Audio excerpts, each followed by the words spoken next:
ये कहानी सिद्धार्थ के जीवन की उस दौर की कहानी है जब वे बुद्धत्व को प्राप्त नहीं हुए थे और निरंजना नदी के तटीय वनों में वृक्ष के नीचे ध्यान करते थे। सिद्धार्थ प्रतिदिन ध्यान करने के बाद पास के किसी गांव में चले जाते और भिक्षा मांगकर लौटकर आते थे। कुछ दिनों बाद उन्होंने भिक्षाटन पर जाना बंद कर दिया क्योंकि एक गांव के प्रधान की छोटी बेटी सुजाता उनके लिए नित्य भोजन लाने लगी थी।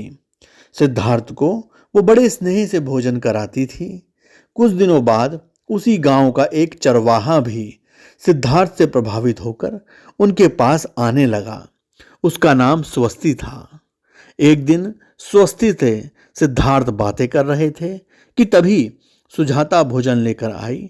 जैसे ही सिद्धार्थ ने भोजन करना शुरू किया तो उन्होंने बातचीत बंद कर दी। जितनी देर तक वे भोजन करते रहे बिल्कुल चुप रहे और वहां एक सन्नाटा सा छाया रहा। स्वस्ति को बहुत हैरानी हुई। उसने सिद्धार्थ के भोजन करने के उपरांत उनसे पूछा, हे गुरुदेव, आप मेरे आने के बाद निरंतर वार्तालाप करते रहे किंतु भोजन के समय एक शब्द भी नहीं बोले। इसका क्या कारण है? सिद्धार्थ बोले, भोजन का निर्माण बड़ी कठिनाई से होता है।